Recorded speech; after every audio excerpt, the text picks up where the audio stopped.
السلام علیکم ناظرین، آپ دیکھ رہے ہیں بیرسٹر احتشام امیر الدین کو۔ 8 فروری 2024 کو الیکشن کے نام پر پاکستان میں جو کچھ ہوا ہے، میری نظر میں اس کی ہیڈ لائن بنتی ہے پاکستان کی تاریخ کا سب سے بڑا انتخابی فراڈ، یا پھر پاکستان کے عوام کے مینڈیٹ پر دن دہاڑے ڈاکہ۔ انگریزی کی اخبار میں ایک سرخی آپ نے پڑھی ہوگی، day light robbery in a jewelry shop. This was a daylight robbery in Pakistan because دن دہاڑے کھلے عام سب کو دکھا کر بتا کر وبانگ دول ڈھٹائی کے ساتھ پاکستان کے عوام کے مینڈیٹ کو چوری کیا گیا اور کوئی روکنے والا نہیں تھا۔ میں یہ نہیں کہوں گا کہ کوئی سوال اٹھانے والا نہیں تھا، بیکاز بہت سارے ٹیلی ویژن چینلز جو میراتھن ٹرانسمیشنز کر رہے تھے، جب الیکشن کے نتائج ڈیلے ہوئے ہیں without a lawful plausible justification, انہوں نے کہا ہے کہ اتنی ڈیلے کے بعد تو الیکشن کی کریڈیبلٹی زمیں بوس ہو جاتی۔ بہت سارے ایسے لوگ جو روایتی طور پر عمران خان کے خلاف بولتے ہیں، انہوں نے بھی یہ سوال اٹھایا ہے کہ اس الیکشن کی اب کریڈیبلٹی بچتی کیا ہے۔ پاکستان مسلم لیگ نواز کا جو رد عمل ان دا فرسٹ پلیس تھا، اس میں وہ اپنا ماڈل ٹاؤن کا جو دفتر تھا جہاں سے میاں نواز شریف نے پہلے پلان کے مطابق وکٹری سپیچ کرنی تھی، وہاں سے چلے گئے تھے اپنے گھروں کو مایوس ہو کر، کیونکہ انہیں پتہ لگ گیا تھا کہ انتخاب وہ ہار رہے ہیں۔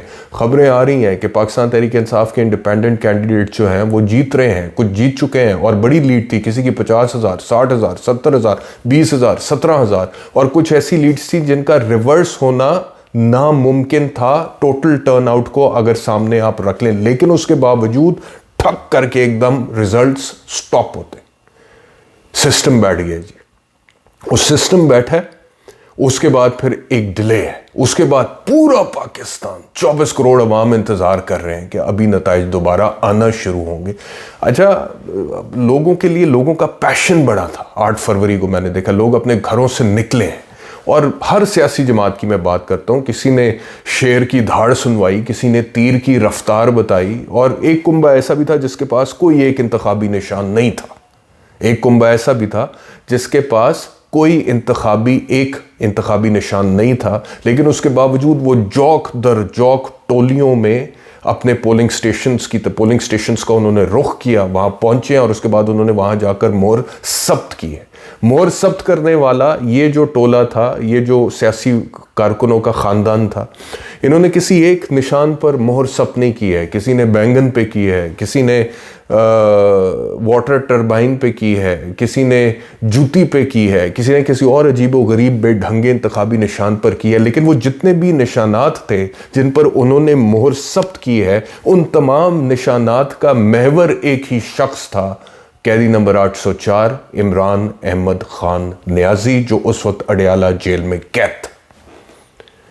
وہ تمام مہریں جو ثبت ہوئی ہیں، ان کا محور یہ ایک شخص تھا۔ تو جو اس جماعت کے سیاسی مخالفین کا خیال تھا کہ کیونکہ ان کے پاس اب ان کا انتخابی نشان نہیں ہے، تو یہ ان کا جو ووٹ بینک ہے وہ ہوا میں دھوئیں کی طرح بکھر کر غائب ہو جائے گا، اور ان کے جو کینڈیڈیٹس ہیں وہ اتنے جاہل ہیں کہ وہ اپنے کینڈیڈیٹس کو آئیڈینٹیفائی کر کے ووٹ کاسٹ نہیں کر پڑیں گے، ان کے جو ووٹرز ہیں وہ کاسٹ نہیں کر سکیں گے۔ لیکن انہوں نے کیا، because it same that they had a big purpose, اور وہ پرپس یہ تھا کہ وہ اپنے لیڈر کو جیل سے باہر نکلوانا چاہتے تھے، اور انہوں نے بہت بڑی تعداد میں اکٹھے ہو کر ووٹ کاسٹ کیا ہے۔ اور بقول ان کے پھر ان کی بیرسٹر گوہر کی سپیچز آتی رہیں کہ جی، پہلے ولید اقبال کو میں نے سنا جیو نیوز پر، انہوں نے کہا کہ ہمارے پاس 120 قومی اسمبلی کے حلقوں کے فارم 45 موجود ہیں۔ اب آپ دیکھیں فارم 45 کیا ہے لیگلی، میں آپ کو کوئکلی ایکسپلین کرتا ہوں۔ فارم 45 جو ہوتا ہے وہ کسی بھی ایک پولنگ سٹیشن کا فائنل رزلٹ ہوتا ہے، اور ایک حلقے میں مثال کے طور پہ ایم این اے کے حلقے میں 200 یا 250 پولنگ سٹیشنز ہیں، تو وہ 200 یا 250 فارم 45 ہر پولنگ سٹیشن کا ایک فارم 45 ہوتا ہے، وہ کینڈیڈیٹ کے پاس بھی جاتا ہے، وہ آر او کو بھی جاتا ہے۔ ایونچولی فارم 45 کی بنیاد پہ فارم 45 کی بنیاد پہ آر او فائنل حتمی نتیجہ مرتب کر کے پھر اس کا اعلان کرتا ہے، اس کو بولتے ہیں form 47۔ So what ever the result of form 47 is going to be, it is going to be on the basis of all the form 45s. یعنی کہ فارم 45 جتنے بھی ہیں ان کا جو نتیجہ ہے اس کی بنیاد پہ فارم 47 بدل. لیکن یہاں پر عجیب و غریب بقول پی ٹی آئی کے حرکت یہ ہوئی ہے کہ فارم 45 وہ کہتے ہیں ہمارے پاس ہیں, اور اس وجہ سے اب وہ اپنے کینڈیڈیٹس کو کہہ رہے ہیں کہ فارم 45 کو محفوظ جگہ پہ, اپنے فارم 45 کو محفوظ جگہوں پر رکھیں, اس کو چھپائیں, کہیں وہ آپ سے لے نہ لیں, آپ کو پکڑ نہ لیں, آپ کو ڈرا دھمکا کر اٹھا کر جو ہے آپ سے فارم 45 نہ لے لیں. وہ فارم 45 ثبوت ہے کہ یہ اس پولنگ سٹیشن کا رزلٹ تھا. تو اگر فارم 45 کے مطابق پی ٹی آئی کا کینڈیڈیٹ جیت رہا تھا, اگر ایاز امیر جیت رہا تھا, سلمان راجہ جیت رہا تھا, شعیب شاہین جیت رہا تھا, کیسرا الہی, پرویز الہی, سمابیہ طاہر, یاسمین راشد, بیرسٹر شاہد مسعود, علی اعجاز بٹر, غوث محمد, یہ سب لوگ اگر جیت رہے تھے اور فارم 45 موجود ہیں تو پھر فارم 47 کیسے بدلا؟ اسی لیے میں کہہ رہا ہوں پاکستان بنام chief election commissioner Sikandar Sultan Raja یہ اس وقت کا سب سے بڑا کیس ہے, اور یہ عوام کی عدالت میں ہے اس وقت. جو اصل عدالت ہے, عدالت عالیہ, چیف جسٹس قاضی فائز عیسیٰ صاحب, آئی ہوپ کہ وہ بھی اٹھیں, جاگیں, آنکھیں کھولیں, دیکھیں ہوا کیا ہے. یہ کوئی چھوٹی بات ہے کہ ایک ڈیموکریسی میں جس کو آپ جمہوریت کہتے ہیں 24 کروڑ لوگوں کی, اس میں اس طرح کا الیکشن ہو جس کی پوری دنیا میں بات ہو رہی ہے, مذاق اڑایا جا رہا ہے, جھکتے لگ رہی ہیں پاکستانیوں کو. امریکہ نے, یورپ نے, برطانیہ نے تشویش کا اظہار, امریکہ نے بھی تشویش کا اظہار کر دیا کہ جی یہ کیسا الیکشن ہے. اقوام متحدہ نے تشویش کا اظہار کر دیا کہ کیسا الیکشن ہے. پوری بین الاقوامی میڈیا کو آپ اٹھا کے دیکھ لیں, آپ رشین ٹی وی کو دیکھیں, آپ سی این این کو دیکھیں, آپ بی بی سی کو دیکھیں, آپ الجزیرہ کو دیکھیں, آپ M S N B C کو دیکھیں, آپ کسی بھی انٹرنیشنل میڈیا کو اٹھا کر دیکھیں پاکستان کے الیکشن کے حوالے سے جس طرح سے ریزلٹس ڈیلے کیے ہیں, اور وہ چیف الیکشن کمشنر غائب تھا, جیسے ایک اشتہاری غائب ہوتا ہے جس کا پتہ نہیں لگ رہا ہوتا, اور غائب ہونے کے باوجود کوئی اس کا اشتہار بھی نہیں نکال رہا تھا کہ کدھر ہے, اس کو طلب کرو. صدر پاکستان کا ٹویٹ میں نے دیکھا کہ مزید اس گڑھے کو مت کھودیں, اگر آپ ایک گڑھا کھود رہے ہیں اور اس کے اندر ہی خود گرے, مزید مت کھودیں. That is all that he could do, the poor chap. اس سے زیادہ صدر صاحب بھی کچھ نہیں کر پا رہے تھے. پاکستان کی جگ ہسائی جو ہوئی ہے اس الیکشن میں, اور پاکستان کو جو بیک گیئر لگا, جو ریورس گیئر لگا, ہم 50 سال پیچھے چلے گئے ہیں پاکستانیوں. 1977 کی جو دھاندلی تھی وہ کہتے ہیں کہ بڑی ریکارڈ دھاندلی تھی, یہ اس نے اس کا بھی ریکارڈ توڑا ہے. اب پی ٹی آئی والے دیکھیں, بیرسٹر وہ گوہر تو کہتے ہیں کہ جی ہم 150 قومی اسمبلی کی سیٹیں جیت چکے ہیں, ہمارے پاس فارم 45 موجود ہیں. تو اگر 150 کے فارم 45 ان کے پاس موجود ہیں اور ان کی کلیئر کٹ میجورٹی بنتی ہے نیشنل اسمبلی میں, اور اسی طرح پنجاب میں, اور اسی طرح کے پی کے میں, تو پھر فارم 47 کے نتائج مطلب کہ اتنا ہی آسان ہے. یہ سمپل مجھے وہ سچویشن لگ رہی ہے. میں آپ سے عرض کروں کہ یہاں پہ آپ جائیں نا, آپ پاکستان کا عدالتی نظام جو اس وقت جو آخری دموں پر سانس لے رہا ہے, جس میں ایک غریب آدمی پس جاتا ہے, کمزور آدمی پس جاتا ہے, وہ کمزور کے اوپر اس سے تگڑے نے جب پرچہ کرانا ہوتا ہے نا, اس کو الجھانا ہوتا ہے, وہ کہتا ہے کہ یہ ایک معاملہ ہے, یہ پراپرٹی ہے, اس کے اوپر میں نے قبضہ کر لیا ہے اور اس کے اوپر سٹے لے لیتا ہوں, یا وہ سٹے بھی لے لے اور معاملہ گیا اس کے بعد پھر کئی سال کے لیے تھک جائے گا, کدھر سے اس کا کرے. سو یہ تھکا کر مارنا چاہتے ہیں پاکستان تحریک انصاف کے ان کینڈیڈیٹس کو کہ ایک دفعہ فارم 47 ایشو کر دیا سو کر دیا, جاؤ اب عدالتوں میں چیلنج کرو, اور عدالتیں دیکھیں گی, بلائیں گی, کریں گی, فیصلہ کریں گی. اتنی دیر میں پتہ نہیں کتنا ٹائم نکل جائے گا, اور اتنی دیر میں حکومت کریں گے, اور اتنی دیر میں عمران خان بھی جیل میں, اور اتنی دیر پی ٹی آئی کی بھی ایسی تیسی, اور اتنی دیر ہم اپنی سیاست کریں گے. ابھی میں اس پر آتا ہوں تھوڑی دیر میں کہ جی آگے حکومت کیا بننے جا رہی ہے. مطلب کہ پاکستان کو آپ نے بنانا ریپبلک سے کوئی آگے کی چیز کر دیا ہے اس وقت, اور میری سمجھ سے باہر ہے کہ جو پاکستان کے والی وارث ہیں, جو پاکستان کے اس وقت لیڈنگ سرکلز ہیں, جن کے ہاتھ میں پاکستان کی تقدیر ہے, جن کے ہاتھ میں پاکستان کی باغ ڈور ہے, ان کے ذہن میں چل کیا رہا ہے؟ What are they thinking about Pakistan, what are they thinking about Pakistanis, یا ہم پاکستانی کیا ہیں؟ ان کے ذہن میں اپنے بچوں کے حوالے سے کیا چل رہا ہے, ان کے ذہن میں اپنے حوالے سے کیا چل رہا ہے, کتنی دیر ہیں آپ اس سیٹ پر, کتنی دیر آپ بیٹھے رہیں گے, سکندر سلطان راجہ کتنی دیر بیٹھیں گے, چیف جسٹس پاکستان قاضی فائز عیسیٰ صاحب کتنی دیر بیٹھیں گے؟ For that matter chief of the army staff Asim Munir کتنی دیر اپنی کرسی پر بیٹھیں گے؟ Pakistan is going to be there. آج ایک chief of the army staff ہے، کل کوئی اور ہوگا. آج ایک چیف جسٹس ہے، کل کوئی اور ہوگا. آج ایک چیف الیکشن کمشنر ہے، کل کوئی اور ہوگا. اور آج ایک بندہ جیل میں ہے، کل کوئی اور ہوگا. تو یہ معاملات تبدیل ہوتے ہیں. یہ قدرت کا فیصلہ ہے. This is the law of history and history repeats itself. And you cannot stop evolution. And Pakistan is going through the process of evolution right now.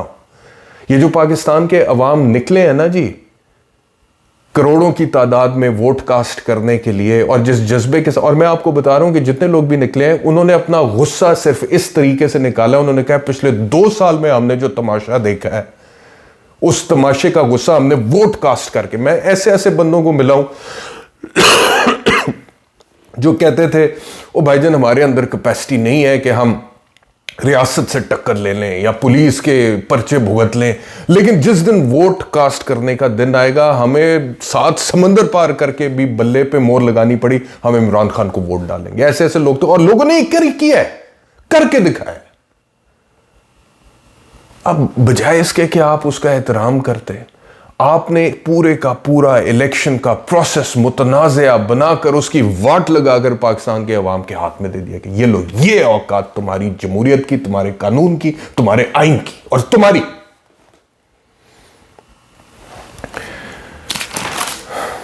اب یہ جو چیزیں جتنی بھی ہوئی ہیں، اب اس میں آپ دیکھیں کہ فارم 45 فارم 47 میں نے آپ کو بتا دیا.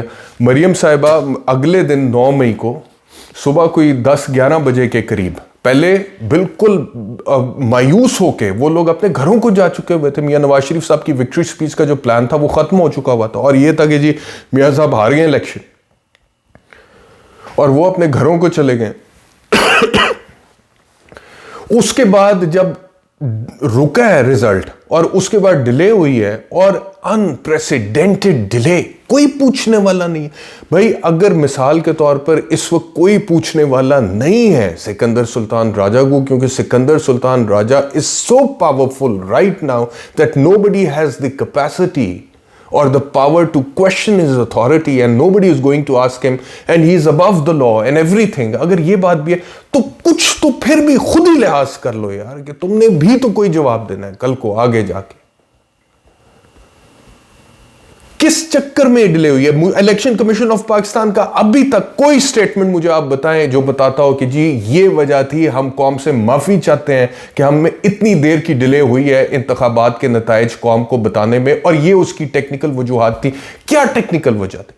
آپ کو پوری قوم سے معافی مانگنی چاہیے، آپ کو شرم آنی چاہیے. آپ نے پوری قوم کے مینڈیٹ کا رزلٹ بتانے میں انتظار کروایا، بجائے اس کے کہ آپ معافی مانگتے ہیں اور وہ رزلٹ ان کو بتاتے ہیں. آپ نے رزلٹ ہی بقول پاکستان تحریک انصاف کے بدل دیے، جس کے وہ کہتے ہیں کہ ہمارے پاس ثبوت موجود ہے. شعیب شاہین جیت رہا ہے رات تک، اور اس کے بعد صبح اٹھ کے وہ ہار جاتا ہے. سلمان اکرم راجہ جیت رہا ہے رات تک، صبح اٹھ کر وہ ہار جاتا ہے. How is Pakistan going to prosper like this? How are we going to progress like this? How are we going to have a better future like this?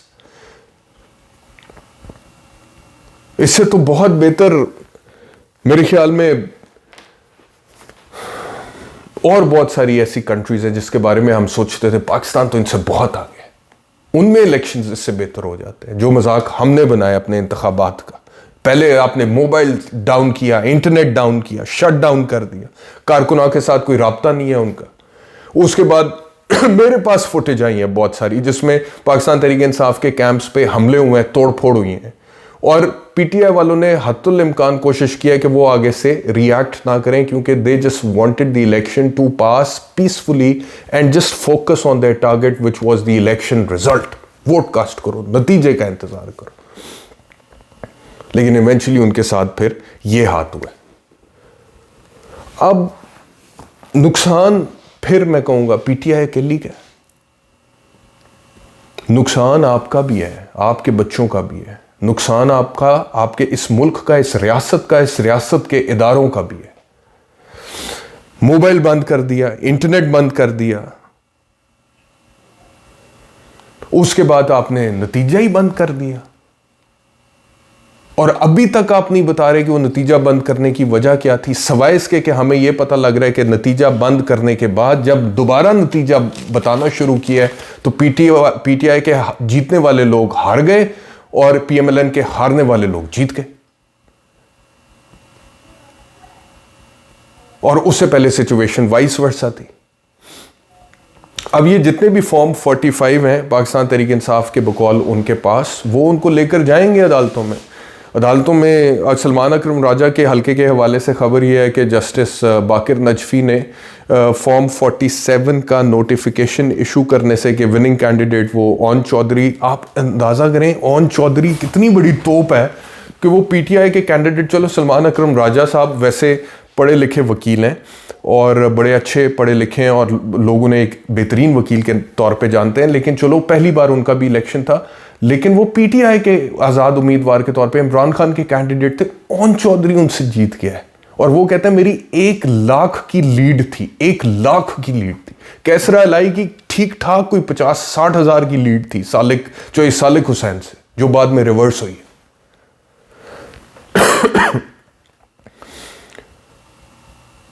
تو یہ ڈیلے کے بعد جو آپ نے کیا ہے، آپ سمجھتے ہیں کہ اس کے کوئی نتائج نہیں ہوں گے، کیونکہ عدالتوں میں یہ لوگ فارم 45 لے کے جائیں گے، ایونچولی عدالتیں اس کو دیکھیں گی اور اس کے اوپر پروسیڈنگ چلائیں گی. آپ کو لگتا ہے کہ آپ عدالتوں کو بھی مینیج کر لیں گے بہت سارے کیسز میں، کچھ کیسز میں چلو کچھ فیصلے آ بھی جائیں تو اس سے کوئی فرق نہیں پڑتا، اور تب تک ہم انڈیپینڈنٹس کو کچھ کو ٹارگٹ کر لیں گے اور ان کو مینیج کرنے کی کوشش کریں گے، اور عدالتوں میں معاملہ اسی طرح چلتا رہے گا. اتنی دیر میں ہم جس کی حکومت چاہتے ہیں وہ حکومت بن چکی ہوگی اور خان جیل میں ہی رہے گا.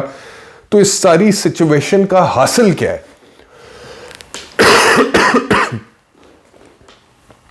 آپ کو جو حاصل ہونا ہے اس کے علاوہ ملک کو اس کا کیا حاصل ہے، پاکستان کے لوگوں کے لیے اس کا کیا حاصل ہے، پاکستان کے عوام کو اس میں کیا ملنا ہے. عدالتیں جو ہیں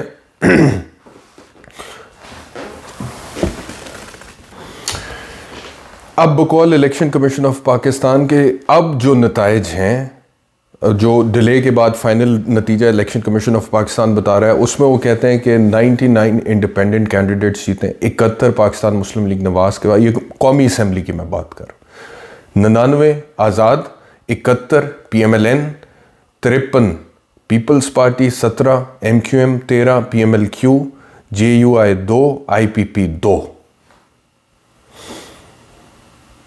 تو یعنی کہ اس میں اگر پی ایم ایل این کے 71 اور پاکستان پیپلز پارٹی کے 53 اور شہباز شریف اور آصف علی زرداری کی ملاقات ہو رہی ہے محسن نقوی کے گھر پہ، کیونکہ نواز شریف نے اب اپنی فائنلی ڈیلیڈ وکٹری سپیچ میں کہا ہے کہ میں نے شہباز صاحب کی ذمہ داری لگائی ہے وہ جا کے زرداری صاحب سے ملیں اور مل کے ہم لوگ مخلوط حکومت بنائیں گے. اور الیکشن کے دن صبح وہ نواز شریف صاحب کہہ رہے تھے کہ خدا کا واسطہ ہے کہ مخلوط حکومت کی بات نہ کرو، تو اب وہ کہہ رہے ہیں کہ مخلوط حکومت مل کے بنائیں گے. تو اگر پی ایم ایل این اور پیپلز پارٹی مل جاتی ہے تو یہ تقریباً 124 سیٹیں اس رزلٹ کے مطابق ان کی بنتی ہیں، اور اس کے بعد وہ چھوٹی جماعتوں کو کچھ ملا کے جو ہے وہ اس چکر میں ہے کہ وہ اپنی حکومت بنا لیں. So this is going to be a new P D M government. اور پچھلے پی ڈی ایم کے دور حکومت میں جو کچھ ہوا ہے وہ سب نے دیکھا ہے، لیگلی جو کچھ ہوا ہے، اکنامکلی جو کچھ ہوا ہے، پاکستان کے ساتھ جو کچھ ہوا ہے، پاکستان کے میڈیا کے ساتھ، پاکستان کی عوام کے ساتھ، مہنگائی جتنی ہوئی ہے، سٹاک ایکسچینج کا جو حال ہوا ہے، ڈالر جتنا اوپر گیا ہے، بجلی جتنی مہنگی ہوئی ہے، گیس جتنی مہنگی ہوئی ہے، اشیاء خورد و نوش جتنی مہنگی ہوئی ہے، انفلیشن ریٹ جہاں پر گیا ہے، وہ سب کچھ لوگ ابھی بھولے نہیں تھے. اور یہی وجہ تھی کہ لوگوں نے اس انتخاب میں جا کے ڈٹ کے پی ڈی ایم کے خلاف ووٹ کاسٹ کیا تھا. لیکن اب پھر پی ڈی ایم 2 آ رہی ہے، کیوں آ رہی ہے لوگوں کو سمجھ نہیں آ رہا. If this is a democracy, یہ کیسے ہو گیا لوگوں کو سمجھ نہیں آ رہا. لیکن یہ چیز لوگوں کو جنہوں نے اس کو ڈیزائن کیا انہیں لگتا ہے کہ یہ اسی طرح چلتی رہے گی، یہ ایسے نہیں چل سکے گی، یہ ایسے نہیں آگے جا سکے گی. لوگوں کو ایونچولی اب جو لوگ ووٹ کاسٹ کرنے، آپ لوگوں کو پلیز لوگوں کو کے ذہن کو سمجھنے کی کوشش کریں. لوگوں کے مزاج کو سمجھنے کی. اب نکل آئیں ان چیزوں میں سے کہ پاکستان کے لوگ جو ہیں یہ ایسی قوم ہے، یہ بس گھروں میں بیٹھے رہیں گے، اور کوئی جو لوگ اپنے حق کے لیے ووٹ کاسٹ کرنے کے لیے نکل سکتے ہیں وہ لوگ پھر احتجاج کرنے کے لیے بھی نکل سکتے ہیں، اور احتجاج قانونی لافل پاسبل ہے، آئین اجازت دیتا ہے. تو کیوں ملک میں آپ ایک ایسی سچویشن دوبارہ کریٹ کرنا چاہتے ہیں؟ جب مینڈیٹ سٹیل ہوتا ہے تو نتیجہ کیوس اور انسٹیبلٹی ہوتی ہے اور امبیرسمنٹ. لیکن کوئی پرواہ نہیں ہے. وہ پارٹی جو ووٹ کو عزت دو کا نعرہ لگاتی تھی، اس کو آج ووٹ کو راستہ دینا چاہیے تھا. میں تو سمجھ رہا تھا کہ میں تو خواہش یہ کر رہا تھا کہ میاں نواز شریف خود، مطلب کہ جس طرح مینج کر کے چیز ان کو دی گئی ہے ساری کی ساری، وہ اس کو لینے سے انکار کر دیں، بیکاز اس کے خلاف ایک زمانے میں وہ خود ووٹ کو عزت دو کا نعرہ لگاتے رہے، تو اس کو لینے سے انکار کریں. لیکن یہی ڈبل سٹینڈرڈز ہمارے پولیٹیشنز کے ہمیں لے کر بیٹھ جاتے ہیں کہ جب خود نقصان ہو رہا ہوتا ہے تب ووٹ کو عزت دو یاد آتا ہے، لیکن جب خود فائدہ ہو رہا ہوتا ہے تو پھر کوئی ووٹ کو عزت دو کا خیال نہیں. پھر جمہوریت گئی بھاڑ میں. تو یہ جو ہوا ہے یہ پاکستان کے ساتھ بہت بڑی زیادتی ہوئی ہے، پاکستان کے عوام کے ساتھ بہت بڑی زیادتی ہوئی ہے. ووٹ بینک پر ڈاکہ ڈلا ہے اور اس کے نتائج سیاسی طور پر، سماجی طور پر سامنے آئیں گے. آگے جو حکومتوں کی اب فارمولیشن ہے، مطلب کہ یہ تو ساری گفتگو جو میں نے آپ سے کی ہے یہ فرام میرٹ، وہ میرٹ کے پوائنٹ آف ویو سے تھی، میریٹوکریسی کے پوائنٹ آف ویو سے کہ کیا سے جو اب جو حکومتیں آگے بننی ہیں وہ پھر میں آپ سے ڈسکس کروں گا کسی اور ویلاگ میں کہ جی اب زرداری صاحب، وہ جو ٹھیکیدار ہے اقتدار کا، وہ جو اپنا مڈل مین ہے محسن نقوی، حکومت پنجاب پہ بھی کر گیا یار ایک سال سے زیادہ، اور اب وہ بیچ میں بیٹھ کے ڈیلیں بھی کروا رہا ہے، بارگن کروا رہا ہے. پورے یہ ملک جو ہے اس طرح سے چل رہا ہے. کمال ہے ویسے یہ سارا پلان بنانے والوں پہ اور اس کو ایگزیکیوٹ کرنے والوں پہ. اور پاکستانی عوام کو جتنا انڈرمائن کیا گیا ہے اس سارے پلان میں،